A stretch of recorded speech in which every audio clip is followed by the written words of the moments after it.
Okay, so my name is Kellie-Jay Keen, and I started a party called Party of Women.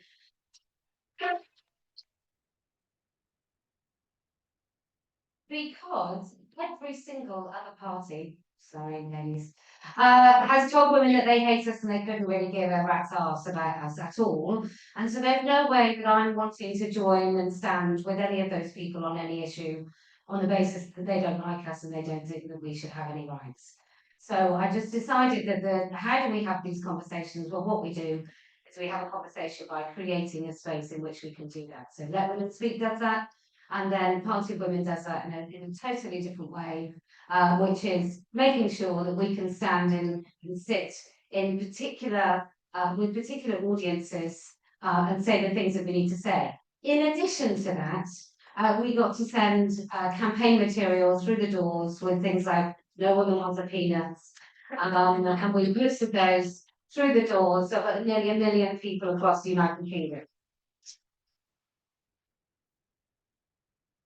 Now, I would argue that any time that a man is involved in any political ideology, any politics whatsoever, that person becomes the centred person in any policy.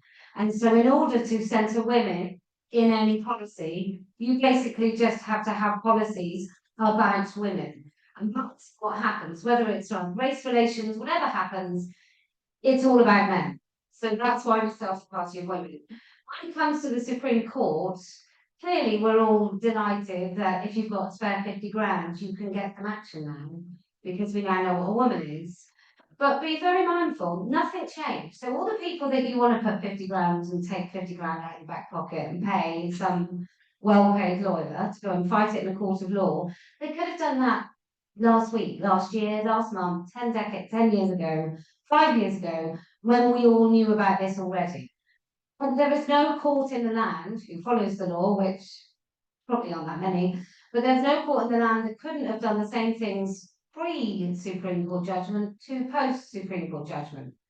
So in my view, leaving the European Convention on Human Rights, stamping the Living Daylights out of the Equality Act, which still includes the abomination of gender identity, and still doesn't define women properly, even with the ruling, it just needs to go. We can throw it all away, maybe we could start again. But I just feel they're not fit for purpose. So I am really happy that the Supreme Court judgment happened, but actually I don't know if we've overall won. I think actually we might be in a worse position than before. And let me just explain to you why that is. One, many women and people think it's settled and they've walked away.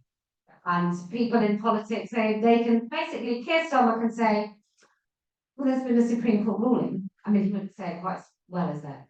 There's been a Supreme Court ruling. We've got the Equality and Human Rights Commission, and they're marvellous, and they can deal with your complaints. And then you go to them, and they won't do anything about anything, and haven't, and actually have been on the side of perverts in our spaces for a really long time. And I don't feel very sympathetic to a woman on 120,000 who didn't stand up for women. I just don't feel that much sympathy for what happened. And I don't care how nicely they try, and everyone sort of poses up to these people who have had the responsibility of your rights, and they've totally screwed it. They've totally just let all of us down. So as far as I'm concerned, I've just recently submitted a complaint about the EHRC and sex discrimination to the EHRC, because I feel that they have something to answer. They could have at any point, let me just say, they could have fined the ladies' fund, for example. They could have fined them. They could have taken them to court. They could have fought a case against them. They could have done the same to the NHS. They could have done the same to the police.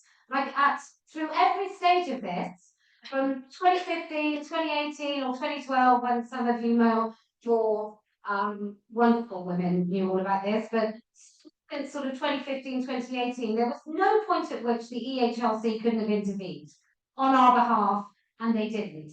So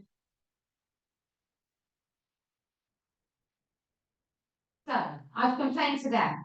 Yesterday I went and had a meeting with the NMC, which one woman sat there. I mean, she was a cross between the guy who sits in a wheelchair in Little Britain and Deirdre Barlow, which is probably not very kind to say to either of those two people. But she had the biggest, brightest trans rights lanyard I have ever seen. I mean, so I went into a room and then a woman sat opposite me, and there's a woman sat all the way down the table down there, and then there's another woman over there. It was on purpose, I'm sure. And there were two pride lanyards flanking me, and then this other woman sat across, and I was like, well, Tracy looks like a professional who's come to do her job, and you two look like acrobats. And I did record the whole conversation, so I will put that out at some point. But I just said to them, no woman expecting you to stick up for us is going to feel that she can say no woman has a penis in this room. She's just not going to feel that she can talk about that. And I said, I will, and then I went on to say quite a few more quite offensive things. But we are no better off if we have to pay to make our rights whole. Like, the law does not exist if it is not applied. So what's the freaking point of saying a woman is a woman in the Supreme Court? It makes no difference. So I don't want any of us. Hey, I don't want you to pay membership to parties that hate you. That's ridiculous. And number two, I don't want to have to contribute to another freaking crowdfunder to say that a woman deserves space away from men and that women have rights that don't include pornified fetishists in our spaces. It's not that difficult, but crowdfunders, I'm sorry, I think we've all had enough. We've all been rinsed for the last few years, but there is merchandise back and you can get some free money. For the last few years, and I think it's about time that we demand the people that are paid to actually do their fucking job.